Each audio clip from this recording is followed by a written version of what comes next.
So Hare Krishna everyone, then Pranam Jai Prabhupada. So I would just like to give a small context behind this article which I made. So there was this event, mechanical event in our college, and there were about 800 to 900 mechanical engineering students attending it. A lot of different PhDs or so-called scientists from various top international universities from all around the world, namely from England, Russia, Europe, etc., were present. And it was a 6 hour plus event. So I was really frustrated because the points they were discussing were so illogical and quite frankly delusional. So instead of just wasting my time there, I wanted to find a couple of quotes from Prabhupada as well as from our senior devotees, especially Sri Satvit Prabhu's lecture, as well as Srila Prabhupada's lecture on this particular topic, overpopulation, which I have linked at the end of the article. So that is the basic context. And you can just see the first stanza where I said that there were many PhD holders, and the topic they were talking about was sustainable development and the various extinction risks for many natural resources like petrol and gasoline as well as other resources. But the major point which they missed is that they're trying to create an artificial society which depends on such artificial means of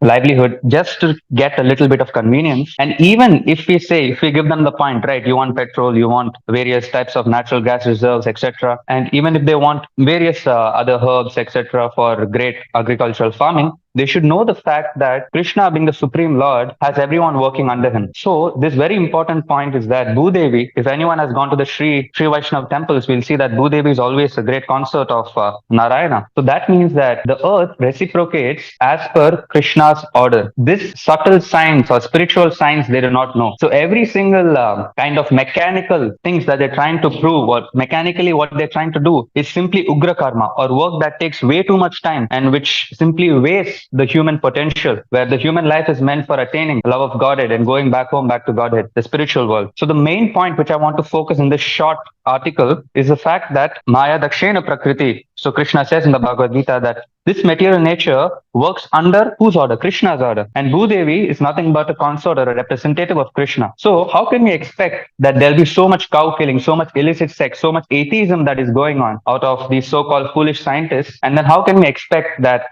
Krishna will reciprocate them in very favorable terms and conditions? So this is the basic context. Now I will go to the first quote by Srila Prabhupada. It was a lecture on Bhagavad Gita in 1973. This theory that overpopulation is nonsense, it is also nonsense. There cannot be overpopulation, but there is restriction by nature. Nature will restrict production of food if there are demons. Nature will not provide the demons. So here you can see that Prabhupada says there is not any sort of overpopulation. Indeed, it is just a scam proposed by the so-called industrialists to make us, subservient to their various capitalistic agendas to further their financial motives and so on. But actually, Prabhupada, in many of his books and lectures as well as letters, says that the earth can handle 10 times or 20 times more population, provided that everyone is Krishna conscious, God conscious, and everyone subsists on what is daily required and not simply stock. Because this stocking tendency is a Shudra based tendency, because the Shudras, they do not have brains to decide what to do, what not to do. So they do not only take what is required, but then they stock for 10, 20, 30 years to come, when they do not even know that they won't even live for the next day or day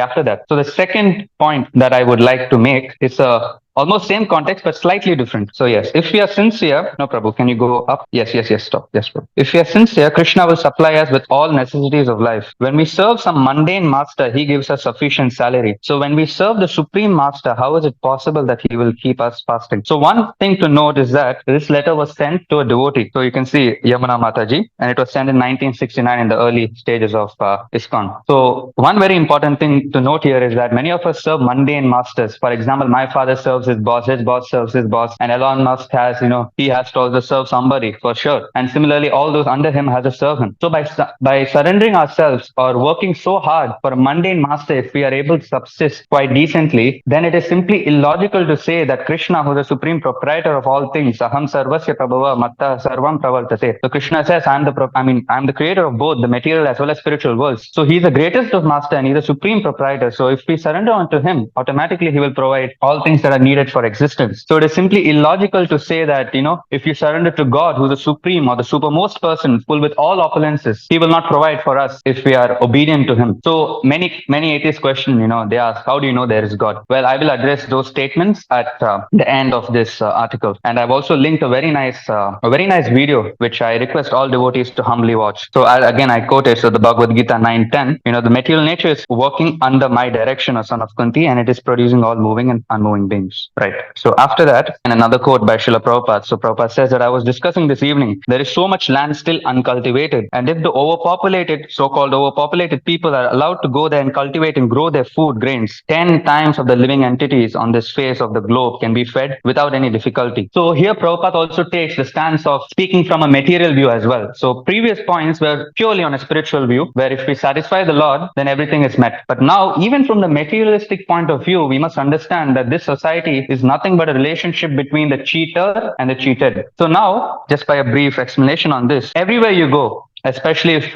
many people have gone to various areas. For example, I will give you, even in the United Arab Emirates, there are so many lands, so much land that now the government started taking incentive, and on a soil that is incapable of producing any food grains, they're trying to cultivate. What to speak of India or the United States and Europe, where the soil fertility and as well as the amount of natural resources which fund the growth of various crops are so high. So this point is that all of these so-called natural resources are not even being properly utilized and efficiently cultivated for feeding the public. So what these capitalists and so-called materialists are doing is that, first of all, they blind us from spiritual knowledge, and even materially, they try to make us simply a slave by giving us some money and telling our mouths to keep shut. So even materially to speak, there is so much land that's uncultivated. And what are they doing with all of that? Simply wasting it and not doing anything. So even from a materialistic perspective, Prabhupada in his lecture says that it is simply a bogus system, illogical and bogus system, that so-called overpopulation is there. Yes. So in the two brackets which I've written, those are my words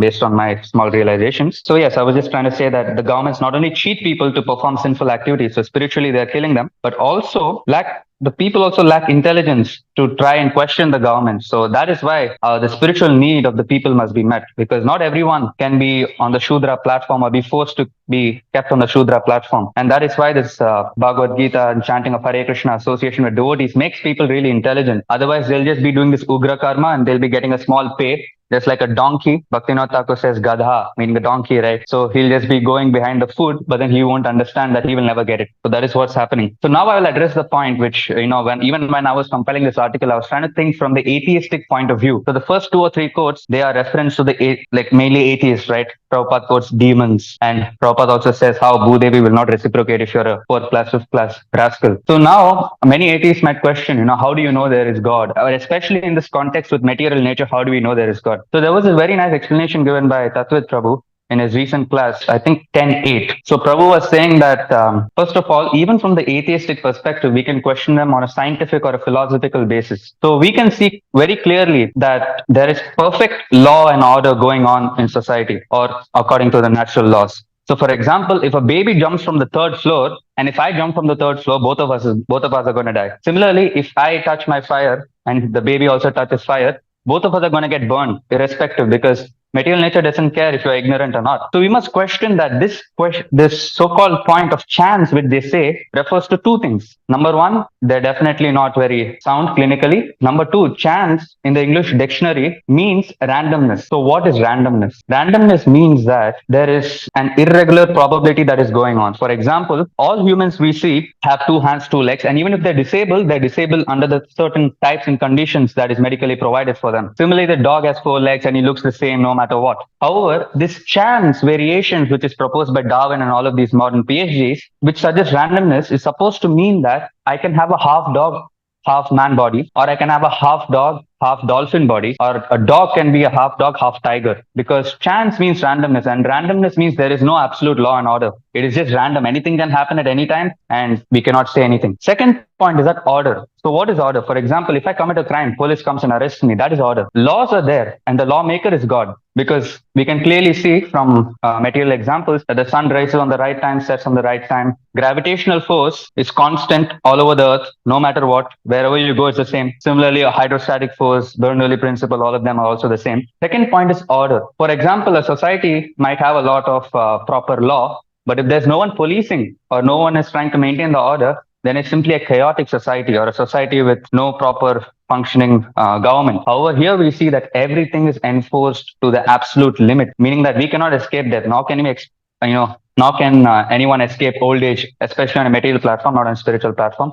Nor can anyone, escape birth. And so we see that these constraints are always there irrespective of time. And they are always being forced upon me. So this is called order. So this is just a small introduction I would like to give. But for more detailed introduction on this topic, I would like to link this particular lecture by Srila Prabhupada, where Prabhupada completely, even in a very logical way, completely demolishes the system. Yeah, that's about it for my small article. So thank you very much for giving me the opportunity. Very well. Nice article presented, Prabhu. The same thing, a similar thing we can find in Srimad Bhagavatam, 4th canto. When the King Vena was ruling there was a lot of drought and a lot of problems around the world. The Mother Earth stopped producing grains. So after that, King Vena was killed by the sages. He was cursed and killed. And then Prithu Maharaj was created from his body, from Vena's body. So we can go to Srimad Bhagavatam, 4th canto, 18th chapter, verse number 6. It is spoken by Mother Earth. My dear king, I'm reading the the book. seeds, roots, herbs, grains, which were created by Lord Brahma in the past, are now being used by non-devotees who are devoid of all spiritual understanding. So when this condition happens, then Mother Earth stop producing. Everything in the world is created for the devotees, for us, so that we can peacefully use in Krishna's service. Sometimes people ask question, what if everybody become devotee? So this will happen. Mother Earth will become very happy, and then she will produce grains, rain and water, everything surplus. See, now the Bangalore, shortage of water. Bangalore is known for always raining, it always rains. Every day it rains. When I was a small boy, I used to go to Bangalore. It's like going to some hill station, such a nice place, beautiful place. Now my brother was sick. Just now I was talking to the brother. He said that for the past 1 year, there is no rain, not even a single drop of rain in Bangalore. So why it happens? Because people forgot their occupational duties. Even we also can see one chapter before how the people look like 417.6, 417.9. The great sage Maitreya continued, My dear Vidura, at the time King Prithu was enthroned by the great sages and brahmanas and declared to be the protector of the citizens, there was a scarcity of food and grains. The citizens naturally became skinny due to starvation, therefore they came before the king and informed him of their real situation. So the scarcity of grains happens due to lack of Krishna consciousness. It's not happening due to overpopulation. If you see Krishna's time, there was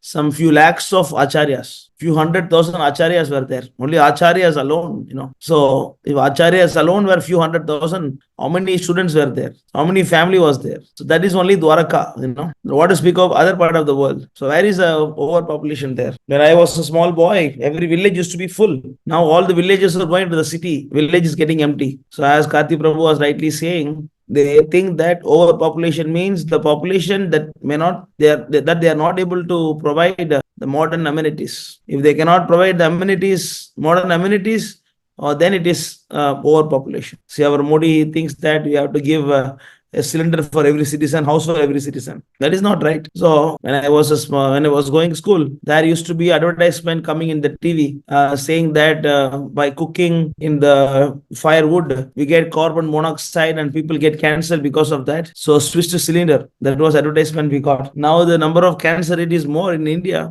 People are getting more cancer now. Very few people got cancer because of this carbon monoxide stuff. But people are dying because of people are suffering more, now. So as Karti was saying, the overpopulation is just actually a foolishness. So people should produce more children so that there is no illicit sex. Otherwise, they get married and then, use some contraceptive things and then produce child and then do abortion. Stop producing child and do abortion. Then what do you expect from Mother Earth? What do you expect from Durga Devi?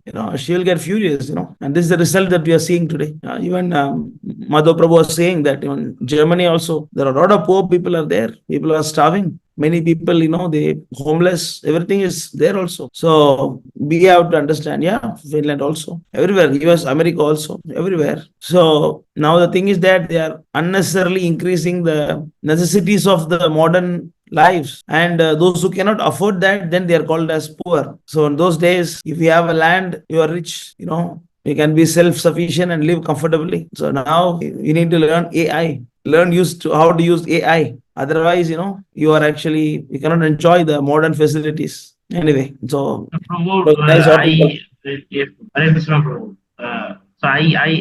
I want to ask something, bro. Okay. So, bro, like any kind of nowadays this volcanic eruption or any kind of this tsunami or big pandemic is going on due to all acidity is going on the world. That's why. Yes, these are all, Mother Earth is very, very upset. Yeah, but these people, these scientists, they think that they can solve everything, and they think that there is no God created this universe. Yeah, because you see, there is in the same chapter, I've read that long back. Now I cannot take it.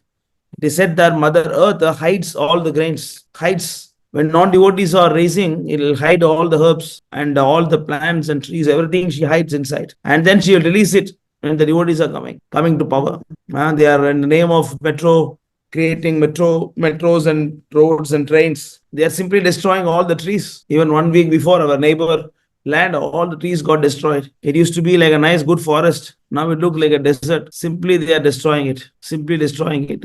Because in Vedic values, like we used to see everything as living beings. That's why, we were respecting the trees and plants and everything. But as modern scientists, they just want everything to be themselves. What else we can expect from them? Yes, That- yes, bro. That is Nothing but right. chaos. Yes. Nothing but chaos. And bro, like in modern science, whatever the invention or whatever they are doing, they are so big research. That is only for like gratifying their senses more and more, right? It is like some demoniac atheistic kind of, which is totally opposite of our Vedic civilization. Yes. Which is basically try to connect who we really are and what is our relation with God and how can we revive that. So it's like totally opposite kind of society we are now living. Correct, but see, like they will get stuck somewhere. Then they will ask for help very soon. When they cannot proceed, they will come and ask our support. Can you help us on this matter? And that time we'll help them. Until then, we cannot do anything. Until then, we carry on with our temples and preachings and Varnashram projects. We'll carry on with our thing. When the society gets stuck, they have to come to us. That time the Sadguru all cannot help.